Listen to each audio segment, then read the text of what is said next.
పరకాయ ప్రవేశం విక్రమార్కుడి మాయా విద్య. విక్రమార్క చక్రవర్తి పాలనలో ఉజ్జయిని నగరం సిరి సంపదలతో వెలుగొందుతోంది. ప్రజలు ఆనందంగా జీవిస్తున్నారు. రాజ్యంలో శాంతి, భద్రత పరిపూర్ణంగా ఉన్నాయి.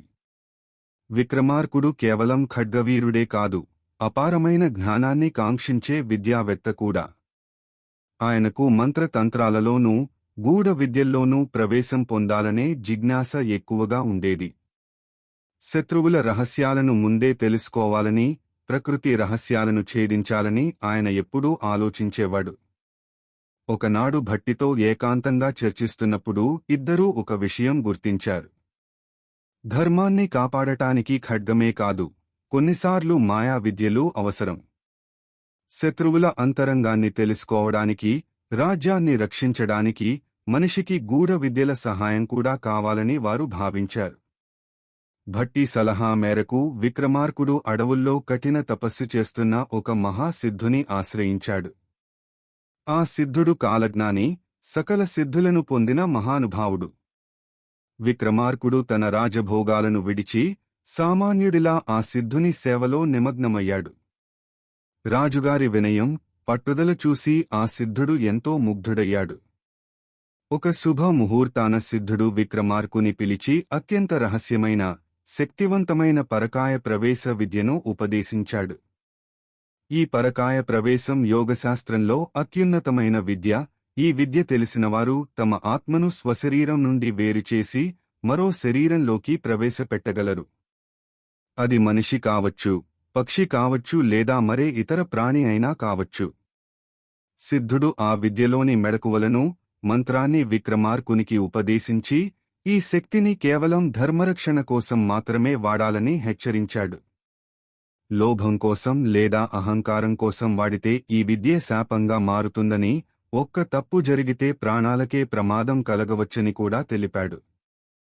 విద్య నేర్చుకున్నాక విక్రమార్కుడు ఉజ్జయినికి తిరిగి వచ్చి భట్టికి ఈ అద్భుత విద్య గురించి వివరించాడు.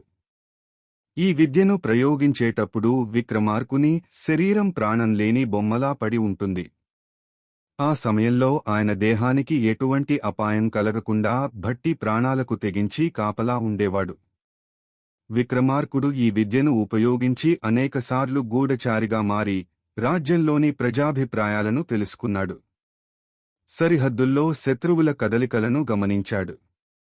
రాజ్యాన్ని రక్షించడానికి అవసరమైన రహస్య సమాచారాన్ని సేకరించాడు. ఒక సందర్భంలో పొరుగు రాజ్యపు రాజు ఉజ్జయినిపై ఆకస్మిక దాడికి సిద్ధమవుతున్నాడని తెలిసింది. విక్రమార్కుడు వెంటనే తన శరీరాన్ని అంతఃపురంలోని ఒక రహస్య గదిలో భద్రపరిచి పరకాయ ప్రవేశం ద్వారా ఒక డేగ శరీరంలోకి ప్రవేశించాడు. డేగ రూపంలో శత్రు శిబిరాల్లోకి వెళ్లి వారి రహస్య వ్యూహాలను నిశితంగా గమనించి వచ్చాడు. ఆయుధశాలల వివరాలను తెలుసుకుని తిరిగి ఉజ్జయినికి చేరాడు. ఆ సమాచారంతో విక్రమార్కుడు యుద్ధం జరగకుండానే శత్రువులను లొంగదీసుకుని రక్తపాతం లేకుండా రాజ్యాన్ని కాపాడాడు. ఇలా విక్రమార్కుడు శస్త్ర విద్యలతో పాటు శాస్త్ర విద్యలలోనూ అజేయుడై వెలుగొందాడు. కాని ఆయనకు తెలియని విషయం ఏమిటంటే, విక్రమార్కుని ఈ అసాధారణ శక్తులే ఆయనకు కొత్త సమస్యలను తెచ్చిపెట్టబోతున్నాయి. ఆయన పొందిన వరాలు, నేర్చుకున్న విద్యలు అన్నీ ఒక మహత్కార్యం కోసమే అని కాలం నిర్ణయించింది. ఆ మహత్కార్యం ఏమిటి? విక్రమార్కుని జీవితంలోని ఆ ఉత్కంఠభరితమైన మలుపులు తెలుసుకోవాలంటే ఈ కథ యొక్క తదుపరి భాగం తప్పక చూడండి.